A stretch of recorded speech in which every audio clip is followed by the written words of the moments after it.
நான் பலதரப்பட்ட கூட்டத்தில் பேசி சமீப காலத்தில் பேசியிருக்கிறேன். இந்த எல்கேஜி யூகேஜி படிக்கிற குழந்தைகள் முன்னாடி என்ன பேச சொல்லுவாங்க. எல்கேஜி யூகேஜி அந்த குழந்தைகள் அப்போ நான் எப்போ முடிக்கணுங்கிறது எனக்கு தெரியும். ஏன்னா அதுக்கு ஒரு அறிகுறி. அந்த குழந்தை என்ன பண்ணணும்னா மொதல் வரிசையில் இருக்கிறது அப்படி தரையை கீறும். ஏச்சுன்னா அது போதும் அப்படின்னு அதுக்கு முடிச்சுக்கோன்னு அர்த்தம்.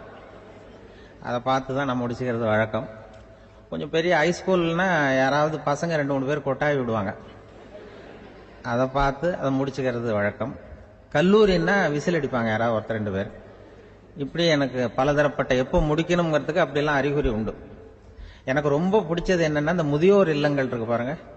முதியோர் இல்லம், பென்ஷனர் அசோசியேஷன்லாம் இருக்கு தமிழ்நாட்டில். எல்லாம் 60-70 வயசுக்கு மேற்பட்டவர்கள். அவங்க கூட்டத்தில் பேசுறது தான் எனக்கு ரொம்ப பிடிக்கும். ஏன்னா நான் பாட்டுக்கு பேசிக்கிட்டே இருப்பேன், அவங்களும் அசையாம கேட்டுக்கிட்டு இருப்பாங்க. அதுக்கு என்ன காரணம்னா காது கேட்காது. அது எனக்கு அப்புறம்தான் தெரியும்.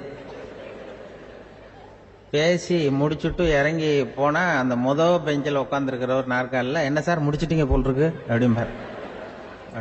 எப்படி சார் கண்டுபிடிச்சிங்க? அதான் இறங்கி வந்தீங்கல்ல அப்படிம்பார். அதனால அது மாதிரி கூட்டத்தில் ஒன்றும் எனக்கு சுத்தமாக யாரும் இருக்கக்கூடாது எதிரில். இல்லைன்னா அந்த முதியோர் இல்லம் மாதிரி அப்படி காது கேட்காதவங்களாம் உட்காந்துருக்கணும். இங்கே அப்படி இல்லை, எல்லாம் ரொம்ப விழிப்போடு இருக்கீங்க, காதை திறந்து வச்சுக்கிட்டு. அது மாதிரி என்ன போன்ற ஆட்களுக்கு கொஞ்சம் இது பேசுறதும் என்ன சில பேருக்கு என்னென்னா பேச்சு மைக்க பார்த்ததும் எனக்கு எப்போ நேரம் காலம் தெரியாது, முடிக்கிறதுக்கு தெரியாது. அப்படியும் உண்டு பேச்சாளர்கள் பல ரகம். நான் கூட இப்போ ஒரு ஏற்பாடு பண்ணியிருக்கிறேன். என்னுடைய நண்பர் சுபாஷ்னு ஒருத்தர் வந்திருக்கார். அவர்கிட்ட சொல்லியிருக்கேன், நான் எப்போ முடிக்கணும்னு தோணுதோ அப்போ லேசாக தலையை சொறி நான் முடிச்சுக்கிறேன். என்ன கடிகாரமும் கிடையாது, ஒன்றும் கிடையாது. நான் எப்போ ஆரம்பிக்கிறேன் எப்போ முடிக்கிறேன்னு தெரியாதுன்னு சொன்னேன். இதே மாதிரி கும்பகோணத்தில் சமீபத்தில் ஒரு கூட்டத்துக்கு போகும்பொழுது அந்த ஏற்பாட்டாளரை உட்கார வச்சு, நீ முடிக்கணும்னு தோன்றப்ப தலையை சொரிய நான் புரிஞ்சுக்கிறேன்னு சொல்லிவிட்டு பெரியோர்களே தாய்மார்களேன்னதும் உடனே தலையை சொன்னார். என்னையா அது உள்ளே என்ன இல்லை, இது தலை அரிக்குது அதனால சொல்லிடுறேன், நீ அது வேற மாதிரியா சொல்லுவேன்னு சொன்னார். அப்படி ஒருத்தர் ஏற்பாடு பண்ணி உட்கார வச்சிருக்கேன் எதிரில். அவர் இன்னும் தலைக்கு கையை கொண்டு போல, முதல் வரிசையில் உட்கார வச்சிருக்கிறேன். ஏன்னா இந்த பேசுறவங்களுக்கு அந்த கூட்டம் பார்த்துட்டா முடிக்கிறது எப்போ முடிக்கிறது என்ன ஏதுன்னு தெரியாது. அது ஒரு பேச்சாளர் அவர் பாட்டு பேசிட்டே இருந்தாராம். ரொம்ப நேரம் பேசிட்டு இருந்திருக்காரு. பேசிட்டு இருந்தா ஒன்றும் புரியல, நேரங்காலம் தெரியல. அவருக்கே தோணி ஒரு கட்டத்தில் அந்த பேசுறவருக்கு, ஐயா மன்னிச்சுக்கோங்க, நான் ரொம்ப நேரம் பேசிட்டேன் போல் இருக்கு, எவ்வளவு நேரம் பேசினேன்னு எனக்கே ஞாபகம் இல்லை, இந்த கை கடிகாரத்தை கூட பார்க்க மறந்துட்டேன், என்ன மன்னிச்சுக்கோங்க அப்படின்னாராம். அப்போ கோபமா ஒருத்தர் எழுந்திருச்சு, ஏன்யா கடிகாரத்தை தான் மறந்த, பின்னாடி மாட்டிருக்கிற காலண்டரையாவது பார்க்கக்கூடாதா அப்படின்னாராம். அப்பதான் தெரியுது அவன் வார கணக்கில் பேசிக்கிட்டு இருந்திருக்கான். போன வெள்ளிக்கிழமை ஆரம்பிச்சு இந்த சனிக்கிழமை முடிக்கிறது மாதிரி அப்படி ஆயிடும். என்ன கடிகாரமும் கிடையாது. அது மாதிரி பேசுற பேச்சு ஆனா பேசுனா என்ன சொல்லுவாங்கன்னா, எந்த பேச்சை கேட்டாலும் ஒரு தன்னம்பிக்கை வரணுமா கேட்கறவங்களுக்கு, அதுதான் நல்ல பேச்சு அப்படின்னு சொல்லுவாங்க. கேட்கறவங்களுக்கு ஒரு தன்னம்பிக்கை, வாழ்க்கையில ஒரு பிடிப்பு வரணும், தன்னம்பிக்கை வரணும். அப்படிப்பட்ட எண்ணத்துல தான் அவங்க எல்லாம் நல்ல கருத்துக்களை சொல்ல வந்திருக்கிறாங்க. அது என்னன்னா, ஒரு ஒரு ஒரு இளைஞன் எங்கெங்கயோ வேலை தேடி இருக்கான், வேலையே கிடைக்கல. உடனே ஒரு தண்டவாளத்தில் போய் தற்கொலை பண்ணி தண்டவாளத்தில் தலையை வச்சு படுத்துட்டானான். யாரும் வேலை கொடுக்கல, தண்டவாளத்தில் போய் தற்கொலை பண்ணி எடுத்து படுத்திருக்கான். அப்போ 2 பக்கமும் திரும்பி பார்க்கறான், ரயிலே வரல. என்ன தற்கொலை பண்ணா கூட ரயில் வர மாட்டேங்குது அப்படின்னு சொல்லிட்டு பார்த்துருக்கேன். அப்போ யாரோ ஒருத்தர் பேசிட்டு இருக்காரு, ஒரு திடல்ல கூட்டம், பெரியவர் பேசிட்டு இருக்காரு. நம்ம அந்த பெரியவர் போய் கொஞ்ச நேரம் அந்த கூட்டத்தையாவது கேட்டுட்டு வருவோம், நீ ரயில் வர்ற பாட்டை காணும், அப்புறம் தலையை வச்சு படுத்துக்குவோம் அப்படி நேரம் அந்த கூட்டத்துக்கு போனா ஒரு திடல்ல ஒரு பெரிய மனுஷன் பேசிட்டு இருக்காரு. தன்னம்பிக்கை, வாழ்க்கையில் இளைஞர்கள் ரொம்ப தன்னம்பிக்கையோடு இருக்கணும் அப்படி இப்படின்னு பேசிட்டு இருக்காரு. இவன் போய் உட்காந்து கேட்டான். இந்த இளைஞன் 1 மணி நேரம் கேட்டான். 2000 பேர் உட்காந்து கேட்டுக்கிட்டு இருந்தாங்க. உடனே கூட்டம் முடிஞ்சது, கூட்டம்லாம் கலைஞ்சு போச்சு. அந்த பெரியவர் பேசிக்கிட்டு இருந்தாரு, அவரை போய் இவன் சந்திச்சான். இளைஞன், ஐயா நான் தற்கொலை பண்ணிக்கணுங்கிற எண்ணத்தோடு வந்தேன், தண்டவாளத்தில் தலையை வச்சு படுத்தேன், ரயில் வரல, அந்த நேரம் உங்கள் பேச்சு குரல் தான் கேட்டுது, நான் உங்கள் பேச்சை கேட்டேன், 1 மணி நேரம் கேட்டேன், கேட்டு முடிச்சதுக்கு அப்புறம் என்னுடைய எண்ணத்தை நான் மாற்றிக்கிட்டேன், நான் இனிமேல் தற்கொலை பண்ணிக்க மாட்டேன் அப்படின்னா. அவர் பேச்சாளருக்கு ரொம்ப பெருமை. இதுதான் ஒரு பேச்சுக்கு அடையாளம், இப்படிதான் இருக்கணும். சரி, அந்த முடிவுக்கு எப்படி நீ வந்தேன்னு கேட்டார். இப்போ உங்க பேச்சை இந்த கூட்டத்தில் எவ்வளவு பேர் கேட்டுக்கிட்டு இருந்தாங்க சார் அப்படின்னு கேட்டான். ஒரு 2000 பேர் இருக்கும்பா அப்படின்னார் அவர். அப்போ அந்த இளைஞன் சொன்னானா, ஒரு 2000 பேரை ஒரே நேரத்தில் சாகடிக்கிற நீ உயிரோடு இருக்கிறப்போ நான் எதுக்கு சார் சாகணும்? நான் இது வரைக்கும் யாருக்கும் எந்த கெடுதலும் பண்ணல, நான் இனிமேல் சாக மாட்டேன் சார்ட்டு போயிட்டானா. அப்படி கேட்கறவங்களுக்கு ஒரு தன்னம்பிக்கை வரணும். அது எப்படியோ வந்தா போறோம். இப்ப எங்க பேச்சை கேட்டுட்டோம், அந்த ரகத்துல வந்தாலும் சரிதான். வாழ்க்கையில ஒரு பிடிப்பு வரணும் அப்படிங்கிறது தான் ஒரு சிறந்த பேச்சுக்கு அடையாளம்னு சொல்லுவாங்க. அப்படி அது பண்றது. இதுல என்னன்னா, இந்த மனிதனுக்கு அந்த சிரிப்பு இருக்கு பாருங்க, அதை பத்தி சொல்லுவாங்க. நகைச்சுவை குடும்பத்துல நகைச்சுவை உணர்வு இருந்ததுன்னா குழப்பமே வராதுன்னு சொல்லுவாங்க. இந்த பேச்சாளர்கள் என்னன்னா, சில பேர் தெளிவா, அதாவது தெளிவா பேசி குழப்பறவங்க இருக்கிறாங்க, குழப்பமா பேசி தெளிவுபடுத்துறவங்க இருக்கிறாங்க. அப்படிப்பட்ட பேச்செல்லாம் உண்டு. குழப்பமா பேசி தெளிவுபடுத்துறது யாருன்னா சித்தர்கள். நம்ம பழைய சித்தர் பாட்டெல்லாம் பார்த்தீங்கன்னா படிக்கிறதுக்கு குழப்பமா இருக்கும், ஆனா அது கருத்து தெளிவா இருக்கும். அதுதான் குழப்பமா பேசி தெளிவுபடுத்துறவர்லாம் பழைய நம்ம சித்தர்கள். தெளிவா பேசி குழப்பறவங்க இருக்கிறாங்க சில பேச்சாளர்கள். ஒருத்தன் ஆடு மேய்ச்சிக்கிட்டு இருந்தானா, ஒரு ஆடு மேய்ச்சிக்கிட்டு இருந்திருக்கிறான் ஒரு திடல்ல. அந்த ஆடு மேய்க்கிற அந்த ஆள் ரொம்ப தெளிவா பேசணும்னு நினைக்கிறவன். அவர்கிட்ட போய் கேட்டிருக்கான், அந்த ஆள்கிட்ட போய் ஒருத்தன் கேட்டான், மந்தையில எத்தனை ஆடுப்பா இருக்கு? அப்ப அவன் சொன்னான், ஆடு மேய்க்கிறவன், சார் எதையும் தெளிவா கேட்கணும், நீ கருப்பாட்டை கேட்கறியா வெள்ளாட்டை கேட்கறியா அப்படின்ட்டு இருக்கான். கருப்பாடு அது ஒரு 50 இருக்கு அப்படின்னா, சரி வெள்ளாடு எத்தனை இருக்கு அப்படின்னா, அதுவும் 50 தான் இருக்கு அப்படின்னு இருக்கான். என்ன ரெண்டும் ஒரே ஆன்சர் தானே சொல்றான் அப்படின்னு சொல்லி, சரி இந்த ஆடெல்லாம் எவ்வளவு புல்லு சாப்பிடும் ஒரு நாளைக்கு? சார் மறுபடியும் தெளிவா கேளுங்க, கருப்பாடா வெள்ளாடா? கருப்பாடு அப்படின்னா 10 கிலோ சாப்பிடும். சரி வெள்ளாடு அதுவும் 10 கிலோ சாப்பிடும். ரெண்டுக்கும் அதே தான் சொல்றான். சரிப்பா இது எல்லாம் எவ்வளவு பால் கறக்கும் இந்த ஆடெல்லாம்? சார் திருப்பி திருப்பி சொல்ல, தெளிவா கேளுங்க, கருப்பாடா வெள்ளாடான்னா? கருப்பாடு தென்னை 5 லிட்டர் கறக்கும், வெள்ளாடு அது 5 லிட்டர் தான் கறக்கும். அப்புறம் இப்படியே இவன் தெளிவா பேசி இவன் என்ன சொல்லிட்டு வரான்னு தெரியல. ரெண்டும் ஒரே ஆன்சர் தான், அப்புறம் எதுக்கு பிரிச்சு பேசுற, ரெண்டும் ஒண்ணுதாடா சொல்றேன்னு இருக்காரு. அப்படி இது ஆரம்பத்திலே கேட்டா சொல்லிட்டு போறேன்.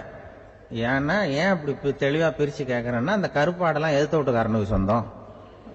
சரி வெள்ளாடு அதுவும் எதிர்த்த வீட்டுக்காரனுக்கு தான் சொந்தம் அப்படின்னா, இப்ப என்ன பேச தெளிவா பேசி குழப்பிட்டு இருக்கான்னு அர்த்தம். இப்ப எதுக்கு இந்த அறிகுறியை சொல்றேன்னா, நான் பேசுறது கூட அப்படித்தான் இருக்கும். ஏன்னா குழப்பமா பேசி தெளிவுபடுத்துகிறவர்கள் பின்னாடி வராங்க, அவங்க கொஞ்சம் அவங்க. அதனால நம்மளால முடிஞ்ச வரைக்கும் கொஞ்சம் தெளிவா பேசி உங்களை குழப்பி வச்சோம்னா அவங்க பின்னாடி பார்த்துக்குவாங்க. அதுதான் எனக்கு எங்க ஊர்லயே ஒரு பேர், எங்க ஊர் நண்பர்கள் கூட இங்க வந்திருக்கிறாங்க. எங்க ஊர்ல இருக்கிறவங்க இந்த ஊர்ல வேலை பார்க்கறாங்கிறது எங்க ஊர் பக்கத்து ஊர் இப்பதான் தெரியும். வந்த பிறகு நண்பர்கள்லாம் பார்த்தாங்க, எங்க ஊர் பையங்கள்லாம் இங்க இருக்கிறாங்கிறது எனக்கு இப்பதான் தெரியும். எங்க ஊர்ல அவங்களுக்கு தெரியும் எனக்கு பேர் என்னன்னா, எல்லாம் நல்லா செய்வேன், கொஞ்சம் பொய் சொல்லுவேன் அப்படிம்பாங்க.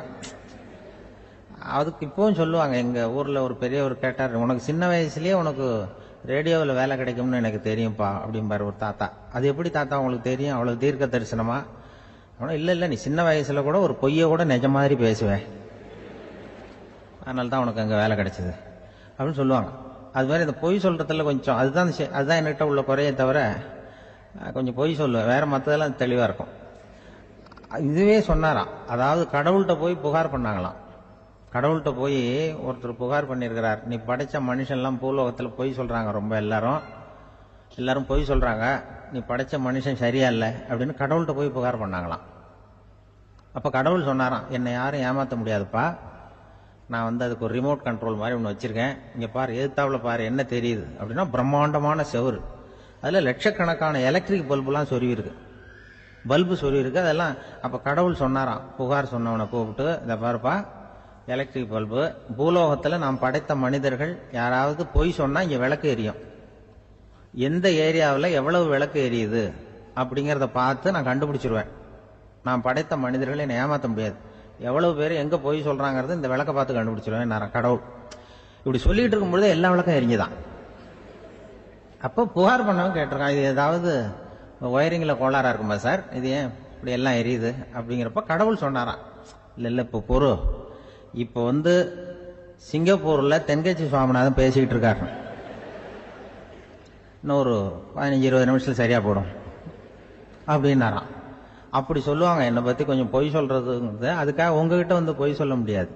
நான் பொய் சொல்றதுன்னா அந்த முன்னாடி சொன்ன முதியோர் இல்லம் அங்க வேணா சொல்லலாம், எதை சொன்னாலும் கேட்க போறதில்ல, அப்படி சொல்லலாம். ஏன்னா இப்ப இதுல என்னன்னா, இவங்க ஐயாக்கெல்லாம் இங்க வந்ததும் பெரியவங்க எல்லாம் சொன்னாங்க, முஸ்தபா சார்லாம் சொன்னார், இங்க முன்னாடி எல்லாம் எங்க மனிதர்கள் எந்த அளவுக்கு இப்ப ரொம்ப ஆக்கப்பூர்வமாக வளர்ந்திருக்கிறார்கள்.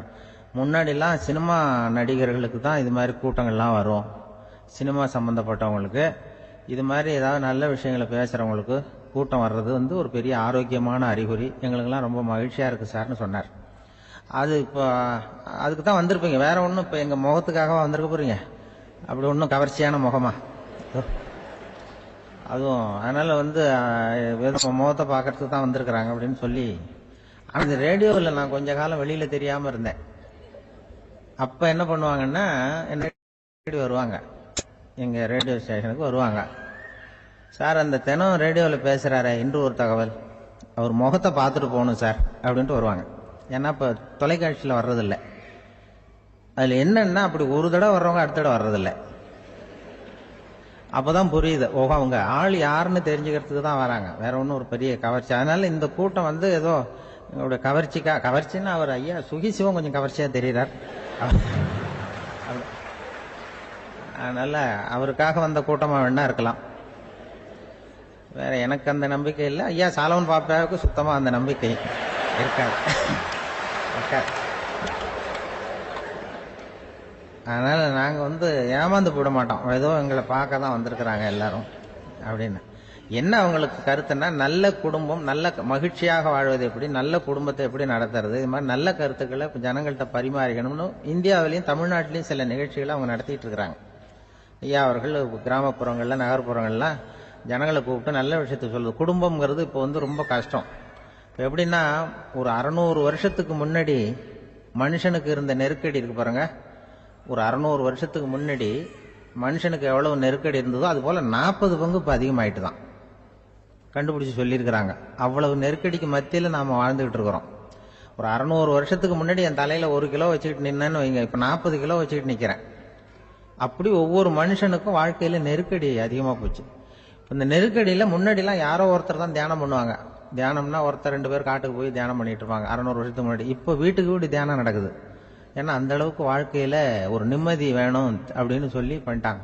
அதுக்குதான் இயற்கை கொடுத்திருக்கிற ஒரு இயற்கையான வைத்தியம் தான் சிரிப்புங்கிறது. இதை பத்தி பெரியவங்க எல்லாம் இப்ப ஆராய்ச்சி பண்ணிட்டு இருக்கிறாங்க. சிரிப்புங்கிறது நாம பிறந்து ஒரு 6 மாசத்துல தான் முதல் தடவையா விவரமா சிரிக்க ஆரம்பிக்கிறோமா. நாம பிறந்து 6 மாசத்துக்கு, அதாவது முதல் தடவை சிரிக்க ஆரம்பிக்கிறது ஒரு 6வது வாரம், 1.5 மாசத்துல தான் குழந்தை விவரமா சிரிக்க ஆரம்பிக்குது. அப்புறம் அப்படியே சிரிக்க ஆரம்பிக்கிறோம். அதெல்லாம் இப்ப கணக்கு எடுத்திருக்கிறாங்க. ஒரு குழந்தை ஒரு நாளைக்கு 200 தடவை சிரிக்குதான் ஒரு குழந்தை. பெரியவங்க எல்லாம் 15 தடவை சிரிக்கிறாங்களாம். 200 தடவை சிரிச்சுக்கிட்டு இருந்த நாம அப்படியே குறைஞ்சு 15 ஆயிட்டு.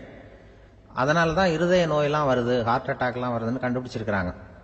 200 சிரிப்புக்கு அது இயல்பு தன்மை, மனுஷனுடைய இயல்பு தன்மை சிரிக்கிறது. அதுக்கு ஜோக்கே தேவைப்படாது. ஆனா இப்ப காலங்காலமா நாம என்ன போதிக்கப்பட்டு வந்திருக்கிறோம்னா, சிரிப்புங்கிறது ஒரு பாவமான செயல்.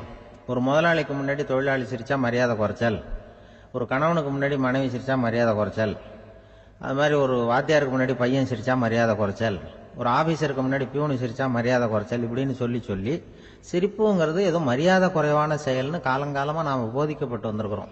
இப்ப மரபு ரீதியாவே அந்த சிரிப்பு நம்மகிட்ட சிறைப்பட்டு இருக்குதான், அடங்கி போச்சு. அந்த சிறைப்பட்டு இருக்கிற சிரிப்பை வெளியில கொண்டு வர்றதுக்கு தான் ஜோக்குன்னு ஒரு சாவியை போட வேண்டியிருக்கு. வேற இந்த ஜோக்குக்கும் சிரிப்புக்கும் சம்பந்தம் இல்லை. அதான் ஏற்கனவே இருக்கிறத வெளில கொண்டு வரதுக்கு ஒரு சாவி மாதிரி உபயோகப்படுதுன்னு இப்ப அதை பத்தி ஆராய்ச்சி பண்றவங்க எல்லாம் சொல்றாங்க. ஏன்னா சிரிப்புக்கு ஜோக்கு தேவைப்படாது. ஒரு குழந்தை தொட்டில படுத்திருக்குன்னு வைங்களேன், குழந்தை தொட்டில இருக்கு, அது முகத்துக்கிட்ட போய் ஒரு கிளுகிழுப்பை ஆட்டுங்க சிரிக்கும். அந்த கிளுகிழுப்பை சத்தமே சிரிக்க வைக்கிறதுல அதுதான் மனுஷனுடைய இயல்புத்தன்மை. அது என்ன ஜோக்காது, சத்தம். ஒரு கிளுகிழுப்பையை கொண்டு போய் குழந்தை முகத்துக்கிட்ட ஆட்டினா சிரிக்குதே, அதுதான் இயல்புத்தன்மை. அதே கிளுகிழுப்பையை ஒரு தாத்தா மூஞ்சிக்கிட்ட ஆட்டுங்க, கோவம் வந்துடும், அடிக்க வருவார். என்னடா விளையாட்டு இது அப்படிமாரு. ஏன்னா அவர் சிரிச்சுட்டு இருந்தவர், அப்படி இருந்தவர் ஒரு காலத்துல. ஒரு கிளுகிழுப்பைக்கு சிரிச்சவர் ஒரு காலத்துல இப்ப கோவப்படுறாருன்னா அந்த அளவுக்கு நம்ம மாறி போயிட்டே வந்துகிட்டு இருக்கிறோம். அதனால அந்த இயல்பு தன்மை மாறாம இருக்கணுங்கிறது ரொம்ப முக்கியம். அதுக்காக எல்லாரையும் குழந்தையாக்க முடியாது. மனுஷன் எல்லாரும் இனிமே வயசுங்கிறது கூட ஆகிட்டே தான் இருக்கும். அதுக்காக குறைச்சிக்கிட்டே போக முடியாது. அதுக்கு யாராவது மருந்து கண்டுபிடிச்சாதான் உண்டு. ஆனா ஒருத்தர் மருந்து கண்டுபிடிச்சாராம், சொல்லுவாங்க. ஒரு டாக்டர் ஒரு மாத்திரை கண்டுபிடிச்சாராம். ஒரு மாத்திரை சாப்பிட்டா ஒரு வயசு குறையும், ஒரு மாத்திரை சாப்பிட்டா ஒரு வயசு குறையும் அப்படின்னு ஒரு மாத்திரையை கண்டுபிடிச்சிருக்காரு. ஒரு பாட்டி அம்மா, 90 வயசு பாட்டி, அது போயிருக்கு. அதே டாக்டர்கிட்ட போய், ஐயா எனக்கு ஒரு பாட்டில் மாத்திரை கொடுங்க, இந்த வயசு குறையிற மாத்திரை அப்படின்றது. அவர் ஒரு பாட்டில் கொடுத்தாரு மாத்திரை. பாரும்மா பாட்டியம்மா, ஒரு மாத்திரை சாப்பிட்டா ஒரு வயசு குறையும், எடுத்துட்டு போகணும்னு கொடுத்துருக்காரு டாக்டர். இந்த 90 வயசு பாட்டி எடுத்துட்டு வீட்டுக்கு வந்துட்டு மறுநாள் அதே டாக்டர் கிட்ட போயிருக்கு. 30 வயசு பொண்ணா போச்சான். 30 வயசு பொண்ணா மாறி அதே டாக்டர் கிட்ட போயிருக்கு. இடுப்புல ஒரு கை குழந்தை, அது சட்டை கட்ட போடாம கட்டவரில் வாயில வச்சுட்டு உட்காந்துருக்கு. நேரா டாக்டர்கிட்ட போய், டாக்டர் நேற்று வந்தேன், ஏதோ ஒரு மாத்திரை சாப்பிட்டா ஒரு வயசு குறையுன்னீங்க, நான் ஏதோ ஒரு ஆர்வத்தில் ஒரு 30-40 மாத்திரை சாப்பிட்டேன், இப்படி ஆயிட்டேன் அப்படின்னு. இப்போ டாக்டர் சொல்லியிருக்காரு, இதுக்கு ஏமா வருத்தப்படுற, எல்லாரும் வயசு குறையணும்னு தான் நினைக்கிறாங்க, உனக்கு வயசு குறைஞ்சிட்டுது, நீ சந்தோஷப்படு, இதுக்கே மறுபடியும் என்னட்ட வந்திருக்கிற அப்படின்னாரான் டாக்டர். அப்ப அந்த அம்மா சொல்லிச்சான், என்னை பத்தி பரவாயில்ல டாக்டர், என் இடுப்புல பாருங்க கை குழந்தை, இது சட்டை கிட்ட போடாம உட்காந்துருக்கு, கட்டவரில் வாயில வச்சுட்டு உட்காந்துருக்கு, இது ரொம்ப ஆர்வத்துல ஒரு 70 மாத்திரையை சாப்பிட்டு விட்டுது, இது என் வீட்டுக்காரரு. இவர் இடுப்பு விட்டு கீழே இறங்க மாட்டேங்கிறார். நான் எதையாவது கொடுத்து வயசை கூட்டி இறக்கி விடுவேன் டாக்டர் அப்படின்னு தான். அவர் ஏதோ நமக்கும் இதுக்கும் சம்பந்தம் இல்லைங்கிறது மாதிரி கட்டாரில் வச்சுட்டு அவர் பாட்டு உட்காந்துருக்காரு. ஏதோ நமக்கு இந்த உலகமே இல்லை, நமக்கு சம்பந்தம் இல்லைங்கிற மாதிரி உட்காந்துருக்காரு. இப்படியே நான் தூக்கிட்டு எங்க அலையிறது அப்படின்னு தான். அதனால வயசை குறைக்கிறது இயற்கைக்கு விரோதமா நாம பண்ண முடியாது. ஆனா இந்த இயல்பு தன்மை மாறாம வச்சுக்கலாம். குழந்தை மாதிரி மாற முடியாதே தவிர அந்த குழந்தை தன்மையோட வாழறதுக்கு கத்துக்கணும். அதுதான் வாழ்க்கையில இன்பமாக வாழறதுக்கு வழி. குழந்தை தனமா இருக்கக்கூடாது, குழந்தை தன்மையோட இருக்கணும்னு சொல்லுவாங்க. குழந்தை தன்மைங்கிறது வேற, குழந்தை தனம்ங்கிறது வேற. அப்படி ஒரு மாத்திரை கண்டுபிடிச்சிட்டா இப்ப யாராவது ஒருத்தவங்க இடுப்புல குழந்தைய தூக்கிட்டு போனா போய் கேட்கணும், ஏமா இது ஏன் வீட்டுக்காரரா உன் குழந்தையா அப்படின்னு கேட்டு அதுக்கப்புறம் அவருக்கு வணக்கம் சொல்லணும். இப்படிலாம் ஆயிடும் நிலைமை. இயற்கையை நம்ம மாற்ற முடியாது, அதுக்கு தகுந்தாப்புல தான் நாம பண்ணணும். குழந்தை தன்மையோட வாழறதுக்கு குடும்பத்துல குழந்தை தன்மைங்கிறது எப்படின்னா, இப்போ சில பேருக்கு அந்த குழந்தை தன்மை உண்டு. ஒரு வீட்டுல ஒரு புள்ள படுத்திருக்கு, அம்மா எழுப்புறாங்க, காலேஜுக்கு நேரமாச்சு எழுந்திருப்பா, காலேஜுக்கு நேரமாச்சு எழுந்திருப்பா அப்படின்னு. அந்த அம்மா அந்த புள்ள சொல்லியிருக்கா, ஐயோ எனக்கு காலேஜுக்கு போறதுக்கு பிடிக்கலம்மா, என்னை தொந்தரவு பண்ணாத, காலேஜுக்கு போறதுக்கு எனக்கு பிடிக்கல அப்படின்னு தான். அப்ப அந்த அம்மா சொல்லியிருக்கு, ஏன் உனக்கு காலேஜுக்கு போறதுக்கு பிடிக்கல, கல்லூரிக்கு போறதுக்கு, அதுக்கு 2 காரணம் சொல்லு அப்படின்னு இருக்க. அப்ப அந்த புள்ள சொல்லிச்சான், ஏன் பிடிக்கலன்னா, கல்லூரியில் இருக்கிற வாத்தியாருக்கும் என்ன பிடிக்க மாட்டேங்குது, ஆசிரியர்களுக்கும். 2வது காரணம், கல்லூரியில் படிக்கிற மாணவர்களுக்கும் என்ன பிடிக்கல, அதனால நான் காலேஜுக்கு போக மாட்டேன்ற குழந்தை புள்ள சொல்லியிருக்கு. அம்மா அப்படிலாம் நீ இதுக்காக போகாம இருக்கக்கூடாது, நீ போய் தான் ஆகணும் அப்படின்னு புடிவாதமா அந்த அம்மா புள்ளைய எழுப்பினாங்களாம். சரி நான் எதுக்கு காலேஜ் போகணும்னு சொல்றேன், அதுக்கு நீ 2 காரணம் சொல்லு அப்படின்னு தான் அந்த புள்ள. அப்ப அந்த அம்மா சொன்னாங்களாம், நீ ஏன் காலேஜுக்கு போகணும்னா, முதல் காரணம் உனக்கு வயசு 52, 2வது காரணம் நீ தான் பிரின்சிபால் அப்படின்னு தான். என்ன இருந்தாலும் அவங்க அம்மாவுக்கு அது புள்ள தானே, அதுதான் குழந்தை தன்மைங்கிறது. 52 வயசுலயும் குழந்தை தன்மையோட இருக்காரு பாருங்க, அதுதான் அந்த குழந்தை தன்மையோட வாழறது தான் வெற்றிக்கு வழின்னு சொல்லுவாங்க. கணவன் இன்னைக்கு நேற்று என்ன யோசிச்சுக்கிட்டு இருக்கிறப்போ உங்க ஊர் தொலைக்காட்சியிலேயே ஒரு நிகழ்ச்சி நடந்தது. அதாவது இந்த உறவுகளை பத்தி ஒரு பேட்டி எடுத்திருந்தாங்க. ஒரு அம்மா சொல்லுது, அதாவது கணவன் மனைவியா இருந்துட்டு அப்புறம் விவாகரத்து வாங்கிட்டு அதுக்கப்புறம் அந்த அம்மா பேசுறத நேற்று தொலைக்காட்சியில போட்டாங்க. அது என்ன சொல்லுதுன்னா, நாங்க கணவனும் மனைவியா இருக்கிறப்போ எங்களுக்குள்ள சண்டை வந்துகிட்டு இருந்தது, இப்ப விவாகரத்து வாங்கிட்டு இப்ப நண்பர்களா இருக்கிறோம், இப்ப சண்டையே வர்றதில்லை எங்களுக்குள்ள. அப்படி பாருங்க, கணவன் மனைவியா இருந்தப்ப சண்டை வந்துதான், விவாகரத்து வாங்கினது மறுபடியும் நாங்க நல்லபடியா தான் இருக்கிறோம், ஒன்னும் எங்களுக்கு சண்டை வரல. அப்படி இருக்குது இப்ப காலம் போய்கிட்டு இருக்கு. நேற்று அப்படி ஒரு இது என் கூட வேலை பார்க்குறப்போ ஒரு அம்மா இருந்தாங்க. அவங்க எப்போதும் அவங்க வீட்டுக்காரர் படத்தையே வச்சிருப்பாங்க, கையில் பத்திரமா வச்சிருப்பாங்க. அவ்வளவு மரியாதை மதிப்புன்னு சொல்லி நாங்கள்லாம் அவங்கள பெருசா நினைப்போம். இது எதுக்குமா அவங்க வீட்டுக்காரர் படத்தை பத்திரமா இல்லை கையிலேயே வச்சிருக்கீங்களே ஆபீஸுக்கெல்லாம் எடுத்துட்டு வந்து வச்சு அடிக்கடி எடுத்து பார்த்துக்குவாங்க. அவ்வளவு பிரியமா அவங்க வீட்டுக்காரர் இல்லை. ஆமா, எனக்கு வந்து ஏதாவது பிரச்சனை வந்துட்டுதுன்னா உடனே எங்க வீட்டுக்காரர் படத்தை எடுத்து பார்ப்பேன். பரவாயில்ல, இப்படி ஒரு இதா? ஆமா, இதை பார்த்துட்டு நினைச்சுக்குவேன், இதை விட பிரச்சனை வேற என்ன இருந்துட போகுது உலகத்துல அப்படின்னு நினைச்சுக்குவேன். உடனே எனக்கு எல்லாம் போயிடும் அப்படின்ட்டுதான். அப்படி ஒரு அம்மா இருந்தாங்க, இப்போ இருக்காங்க, வேலை பார்த்துக்கிட்டு இருக்காங்க. அப்படிலாம் நீங்க இருக்கிற தாய்மார்கள், பெண்கள் யாராவது அப்படி கூட பண்ணலாம். யாரா எப்போதுமே உங்க வீட்டுக்காரர் படத்தை கையில் வச்சுக்கோங்க. அது ஒரு யோசனை, குடும்பம் குதூகலமா இருக்கிறதுக்கு அது ஒரு யோசனை. அதே மாதிரி இவங்களும் அவங்க படத்தை வச்சுக்கலாம். வச்சுக்கிட்டு பிரச்சனை வரும்போது பார்த்துக்கணும், இதை விட நமக்கு என்ன வந்துட போகுது பெருசா அப்படின்னு.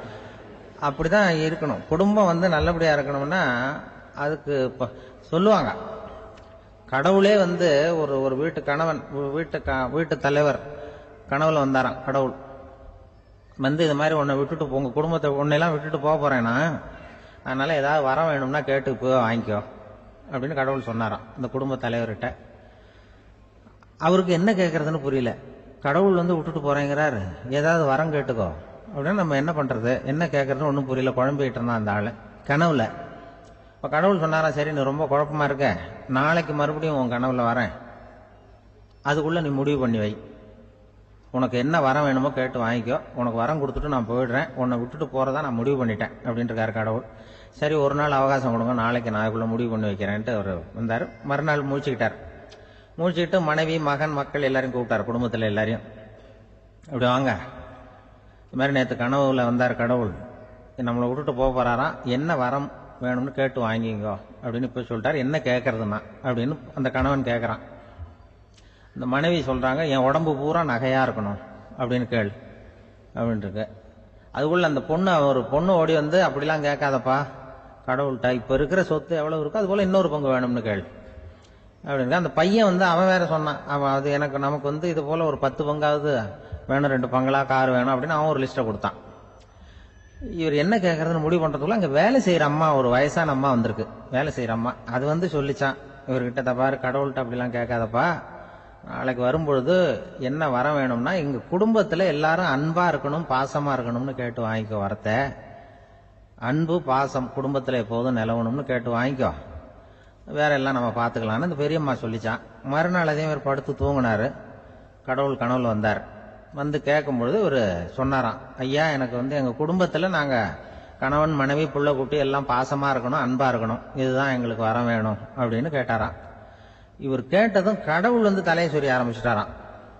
ஏன் என்ன யோசிக்கிறீங்கன்னு கேட்டிருக்காரு. நீங்க அன்பா பிரியமா இருந்தீங்கன்னா அப்புறம் ஏன் நான் உங்களை விட்டுட்டு போக போறேன், நான் ஏற்கனவே இல்லைங்கிறதுனால தான் உங்களை விட்டு போகலாம்னு முடிவு பண்ணியிருந்தேன். இப்போ நீங்க ஏற்கனவே பாசமா இருந்தீங்கன்னா நான் இனிமேல் போக மாட்டேன், அதனால ஏன் முடிவும் மாத்திக்க வேண்டியதுதான், உங்க கூட தான் இருக்க போறேன்னாராம். இப்படி ஒரு கதை சொல்லுவாங்க. அதனால ஒரு குடும்பத்துல அந்தந்த உறவு முறைகள் சரியா இருக்கிற வரைக்கும் எல்லாம் நல்லா இருக்கும். அங்கதான் இறைவன் வாழும் இல்லம்ங்கிறாங்களே, அதுதான் அது. அதுல அந்த குடும்ப தலைவர்ங்கிறவர் கணவன் அப்படிங்கறதுனால அவருக்கு தான் பொறுப்பு. அவருக்கு நிறைய சகிப்புத்தன்மை வேணும், கோபம் வரக்கூடாது, யாரு என்ன சொன்னாலும் போகணும். சில கணவன்மார்கள் வந்து எது சொன்னாலும் மனைவி வந்து தட்டுறதில்லை. அங்க போனா போவாங்க, எதுக்கு போக சொல்றேன்னு கேட்கறது இல்லை, போறது. இங்க வான்னா வர்றது. திருவள்ளுவர் மனைவி இருந்தாருன்னு சொல்றாங்கல்ல, அது மாதிரி. அது எப்படின்னா ஒருத்தர் சொன்னார், அது அப்படி இல்லை, அதுக்கு ஒரு கதை சொன்னார். ஹிட்லர் வந்து வந்தாராம் ஒரு தடவை, ஒரு பெரிய கப்பல் மேல, கப்பலுடைய மேல் தளத்துல ஹிட்லர் வந்துகிட்டு இருக்காரு. ஒரு இங்கிலீஷ் கேப்டன் எதிரில் நிக்கிறான். அவனுக்கு பெரிய ஆச்சரியம், இந்த ஆள் எப்படி இப்படி ஒரு தனி மனிதனா இருந்துகிட்டு உலகத்தையே இப்படி இந்த பாடுபடுத்துறாரு அப்படின்னு சொல்லி, உன்னுடைய வெற்றிக்கு என்ன காரணம்னு கேட்டாராம் அந்த இங்கிலீஷ் கேப்டன். இப்ப ஹிட்லர் சொன்னாராம், என்னுடைய வெற்றிக்கு காரணம் என்கிட்ட வேலை செய்யற ஊழியர்கள், நான் கிழிச்ச கோட்டை தாண்ட மாட்டாங்க, நான் என்ன சொல்றேனோ அதை உடனே செய்வாங்க, ஏன் எதுக்குன்னு எதிர்த்து பேச மாட்டாங்க, அதுதான் என்னுடைய வெற்றிக்கு காரணம் அப்படின்னு சொல்லி அதை நிரூபிச்சு காட்டுறேன் பார் அப்படின்னு சொல்லி கையை தட்டினாராம் ஹிட்லர். உடனே ஒரு சிப்பாய் எங்க இருந்து வந்து லெப்ட் ரைட்னு போட்டு வந்து சல்யூட் பண்ணி நின்னான். உடனே ஹிட்லர் சொன்னார், நீ அப்படியே இந்த கப்பல் மேல் தளத்துல இருந்து அப்படி கடல்ல விழுந்து செத்து போடா அப்படின்னு பொத்துன்னு குதிச்சுட்டான். எதுக்கு சொல்றேன் என்ன இதில், உடனே குதிச்சு செத்து போட்டான். இவருக்கு பெரிய ஆச்சரியம் கேப்டனுக்கு. ஹிட்லர் சொன்னார், இதுதான் என்னோட வெற்றிக்கு காரணம், தப்பார் இன்னொருத்தனை கூப்பிடுறேன் அப்படின்னு தட்டினா, இந்த பக்கத்துல இருந்து ஒருத்தன் வந்தான், லெப்ட் ரைட் வந்து நின்னா, நீ இப்படி குதிச்சு செத்து போடா அப்படின்னு பொத்துன்னு குதிச்சுட்டான். எதுக்கு போக சொல்றீங்கன்னு ஒண்ணுமே கேட்கல, குதினா உடனே குதிச்சுட்டான். அப்ப ஹிட்லர் சொன்னார், இதே மாதிரி என்னுடைய ஒவ்வொரு ஊழியர்களும் இருக்கிறாங்க, நானும் ஊழியர்களை இழக்கிறதுக்கு தயாரா இல்லை, தயாரா இருப்பேன் எப்போதும், தப்பார் இன்னொருத்தர் தட்டுறேன்னு இன்னொருத்தர் வந்தார். எதிர்த்தாப்புல இருந்து ஒருத்தன் லெஃப்ட் ரைட் சல்யூட் அடிச்சான். நீயும் குதிச்சு செத்து போடான்னு இருக்காரு ஹிட்லர். இவனால பொறுக்க முடியல, இந்த இங்கிலீஷ் கேப்டன் அனாவசியமா ஒவ்வொருத்தனா குதிச்சுடுறானேன்னு சொல்லி ஓடி போய் அவனை குதிச்சுட்டான். குதிக்கிறதுக்கு முன்னாடி பிடிச்சி தனியா எடுத்துட்டு போட்டான். தனியா எடுத்துட்டு போய் அந்த சிப்பாயிட்ட கேட்டாரான் அந்த இங்கிலீஷ் கேப்டன், ஏன்பா அந்த ஆளு குதிக்க சொல்றான்னா நீ ஏன் எதுக்குன்னு கேட்கறது இல்லையா, உடனே குதிச்சு செத்து போறீங்களே, இதெல்லாம் என்ன அநியாயம் அப்படின்ட்டு இருக்கான் அந்த இங்கிலீஷ் கேப்டன் கையை பிடிச்சிட்டு. உடனே அந்த சிப்பாய்க்கு கோவம் வந்துட்டுதான், உடையா கைய, இவன்ட்ட வேலை பார்க்கறத விட உழுந்து செத்து போலாம் நான் குதிக்கிறான், என்ன அனாவசியமா எதுக்கியா இருக்க சொல்றேன் அப்படின்னு சொல்லி குதிச்சுட்டானா. அதனால இந்த உடனே சொல்றதை செய்யறாங்க பாருங்க, அவங்கள நம்பக்கூடாது. கணவன்மார்களுக்கு ஒரு எச்சரிக்கை, சொல்றத உடனே செஞ்சிருவாங்க மனைவி, நீ அங்க போனா போங்க வரணும் அது ஹிட்லர் மாதிரி நினைக்கிறாங்கன்னு அர்த்தம். இதுகிட்ட பேசிக்கிட்டு இருக்கிறத விட சொல்றதை செஞ்சுட்டு போடுவோமே, அப்படி சமாளிக்கிற கணவன்மார்கள் உண்டு. குடும்பத்துல அப்படிலாம் இருந்து சமாளிக்கிறாங்க. குடும்பத்துல ஒருத்தர் அனுசரிப்பு தன்மைங்கிறது ரொம்ப அவசியம். கணவன் மனைவின்னா அனுசரிச்சு போகணும்னு சொல்லுவாங்க. அதாவது ஒரு கணவன், அதுக்காக தான் அந்த காலத்துல எல்லாம் ஒரு வீட்டுக்கு மாப்பிள்ளை தேடுறதுங்கிறது ஒரு பெரிய குடும்பத்தை நிர்வகிக்கிற அளவுக்கு ஒரு கணவனா வரக்கூடிய எப்படி இருக்கணும் அப்படின்னா, அந்த காலத்துல புலி வேட்டைக்கு போகணும். ஒரு பொண்ணுக்கு மாப்பிள்ளை தேடுறதுன்னா நம்ம தமிழ் பழக்கம் என்னன்னா, காட்டுக்கு போய் ஒரு புலியை வேட்டையாடிட்டு வரணும். அந்த புலி பல்லு அல்லது நகத்தை கொண்டுட்டு வரணும் அந்த இளைஞன். அதை வீட்டில் கொடுப்பான். அதை தான் கட்டி அதை இதாக கட்டுவாங்க, மாலையா போடுவாங்க, தாலியா கட்டுவாங்க. அதாவது வீரம் இருக்கா பையனுக்குன்னு பார்ப்பாங்க. ஒரு பொண்ணு வேணும்னா நீ முதல்ல வீட்டுக்கு பொண்ணு கேட்க போகக்கூடாது, காட்டுக்கு போகணும், போய் புளியை கொண்டு வா, அதுக்கப்புறம் தான் உனக்கு பொண்ணு அப்படின்னு சொல்லுவாங்க. இப்போலாம் ஏன் போறது இல்லைன்னா, இப்போலாம் ஒருத்தனை காட்டுக்கு போய் புலிப்பல் கொண்டு வானா புலி தான் மாப்பிள்ளையா வரும். அதனாலதான் இப்ப போறது இல்லை யாரும் காட்டுக்கு. அப்போ பெண்களும் ரொம்ப வீரமா இருந்தாங்க. பெண்கள் மூலம் அந்த காலத்துல எப்படின்னா, முறத்தாலேயே புலியை துரத்துவாங்களாம். நம்ம பழைய பாட்டுல எல்லாம் பார்த்திருப்பீங்க, முறத்தால புலியை விரட்டினாங்கன்னு வரும் பழைய பாட்டை. அந்த அளவுக்கு பெண்களுக்கு வீரம். இப்ப கல்யாணம் ஆகி இந்த காலத்துல ஒரு கணவனை விரட்டிட்டு வந்தாங்களாம் முறத்தை எடுத்துக்கிட்டு. ஒரு மனைவி அவன் பயந்துட்டு வெளில ஓடி வரான், பின்னாடி முறத்தை எடுத்துட்டு அந்த அம்மா ஓடி வருது. இவனை தனியா பிடிச்சி கொண்டு போய், என்னப்பா இந்த மனைவிட்டு இப்படி பயந்து ஓடி வரிய, முறத்தால துரத்துறா இப்படி வரிய அப்படின்னா, அவன் அப்படியே தடுமாறிட்டு, அதெல்லாம் ஒண்ணும் இல்லை, அவன் என்ன புலியா நினைக்கிறா அப்படின்னு ஒரு பெருமையா சொல்லிட்டானா. அந்த காலத்துல புலியை தான் முறத்தால விரட்டினாங்க, இப்போ புருஷனை விரட்டுறாங்க அப்படின்னு சொல்லி. அப்படி அந்த காலத்துல கணவனுக்கு ஒரு குடும்பத்தை நிர்வகிக்கிற திறமை இருக்கா, உடல் வலிமை தான் முக்கியம். இப்ப கூட மதுரை பக்கத்துல ஐயாவுக்கு தெரியும், அந்த இளவட்டக்கல்லுன்னு ஒரு ஊர் எல்லையில கிடக்கும். ஊர் எல்லையில ஒரு பெரிய கல்லு கிடக்கும். அந்த ஊருக்கு பொண்ணு கேட்க போறவங்க அந்த கல்லை தலைக்கு மேல தூக்கி காட்டணும், அப்படியே தூக்கி தலைக்கு மேல வசதி கீழே போடணும். அந்த வலு இருந்தாதான் நீங்க அந்த ஊருக்குள்ளேயே போகலாம், பொண்ணு கேட்கறதுக்கு போகலாம். இல்லைன்னா நீ திரும்பி போக வேண்டியதான். அந்த வலிமை இருக்கா மாப்பிள்ளைன்னு பாக்குறாங்க. இளவட்ட கல்லுன்னு பேரு. அப்ப என்ன பண்ணாங்கன்னா, ஒரு 1000 வருஷத்துக்கு முன்னாடி அந்த கல்லை தலைக்கு மேல தூக்கி கீழே போடுவாங்களாம். ஒரு 500 வருஷத்துக்கு முன்னாடி அப்படி கொஞ்சம் தூரம் இடுப்பு அளவுக்கு தூக்கி கீழே போட்டுக்கிட்டு இருந்திருக்கிறாங்க. அதுக்கப்புறம் ஒரு 100 வருஷத்துக்கு முன்னாடி அப்படி முழங்கால அளவுக்கு அப்படி தூக்கி போட்டா போறோம்னு வச்சிருந்தாங்களாம். இப்ப நான் அந்த ஊருக்கு என் கூட பழனிசாமின்னு ஒருத்தர் இருக்காரு. அவர் போய், உனக்கு எப்படிப்பா இந்த ஊர்ல கல்யாணம் ஆச்சு அப்படின்னா, இப்போலாம் நாங்க தொட்டு கும்பிட்டா போறோம், அதை அசைக்கிறது கூட இல்லை. அப்படி ஆயிட்டுது. ஒரு குடும்பத்தை கணவனா வரப்போறவனுக்கான தகுதி அந்த காலத்துல அப்படி இருந்துதான். அப்படி கணவன் தேர்ந்தெடுக்கிறது, குடும்ப தலைவனை தேர்ந்தெடுக்கிறது ஒரு பெரிய காரியம். ஒரு பெரிய செல்வந்தர் போட்டி வச்சாராம், ஒரு நீச்சல் குளம், அதுல யாரு வேணாலும் குதிச்சு அந்த பக்கம் போய் கரையேறலாம். அந்த நீச்சல் குளத்துல விஷப்பாம்புலாம் கிடக்கு. யாரு துணிஞ்சி அந்த விஷப்பாம்பு இருக்கிற குளத்துல குதிச்சு அந்த பக்கம் போய் கரையேறானோ அவனுக்கு ஒரு 100 ஏக்கர் நிலம் கொடுப்பேன், அது வேண்டான்னா ஒரு 1000 ஆடு கொடுப்பேன், அதுவும் வேண்டான்னா என் பொண்ணை கொடுப்பேன் அப்படின்னு போட்டு வச்சார். அதான் மாப்பிள்ளையை தேர்ந்தெடுக்கிறதுக்கு அவர் ஒரு வழி, நீச்சல் குளத்துல குதிச்சு கரையேறணும். இப்ப அந்த ஊர்ல இருக்கிற இளைஞர்கள்லாம் பாக்குறாங்க அந்த குளத்துல குதிக்கணும்னு. ஆனா குளத்துல வெறும் விஷப்பாம்புலாம் கிடக்கு.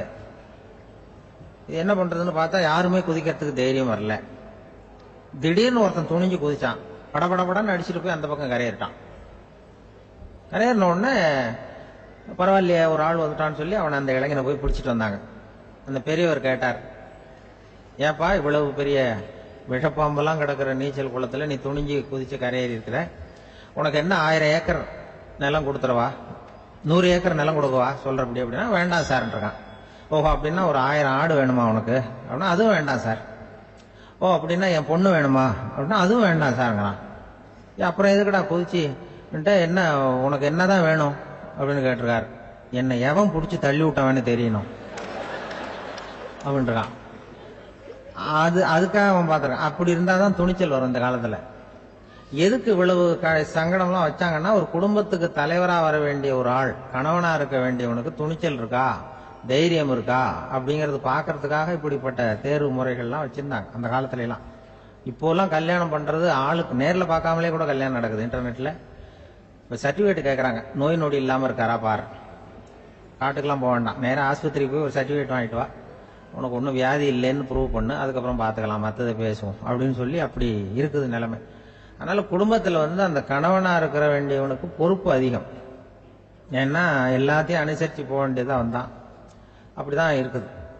அந்த கணவன் மனைவிக்குள்ள விட்டு கொடுக்கறது அதெல்லாம் பத்தி நிறைய எல்லாரும் ஏற்கனவே நம்ம புலவர்கள்லாம் பாடியிருக்காங்க. எல்லாரும் சொல்லுவாங்க, ஒரு கணவன் ஒரு குழந்தை பிறந்துதான் ஒரு வீட்டில், அந்த குழந்தைக்கு என்ன பேர் வைக்கிறதுங்கிறது ஒரு தகராறு. இந்த குழந்தைக்கு என்ன பேர் வைக்கிறதுங்கிறதுல தகராறு வந்துடுது. யாரு? கணவனுக்கும் மனைவிக்கும். அவன் என்ன சொல்றான், எங்க அப்பா பேரை தான் வைக்கணுங்கிறான் அவன்.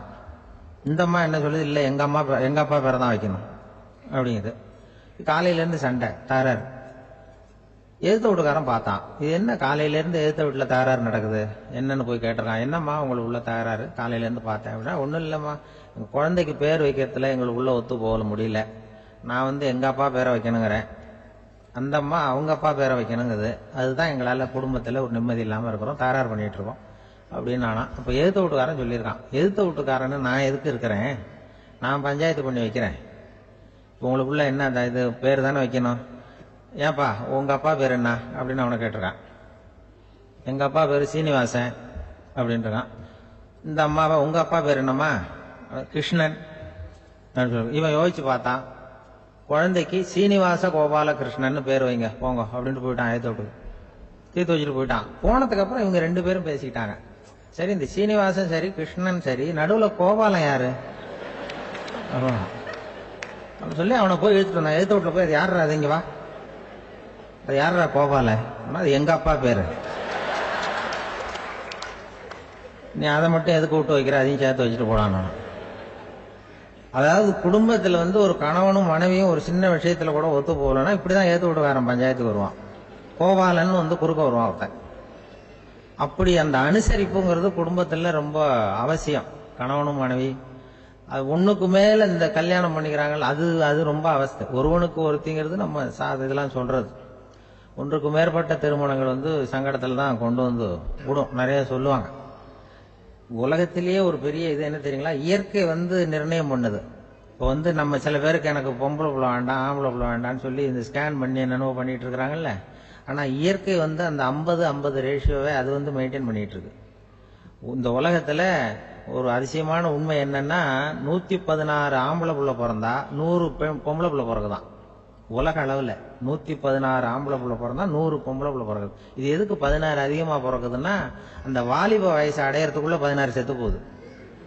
16 அங்கங்க ஓடுறது, கொஞ்சம் முரட்டத்தனமா போறதுனால செத்து போகுது. அந்த 50-50 இந்த ஒருத்தருக்கு ஒருத்தங்கிற ரேஷியோவை இயற்கை மெயின்டைன் பண்ணிட்டு இருக்கு. அது ஒரு பெரிய அதிசயம்.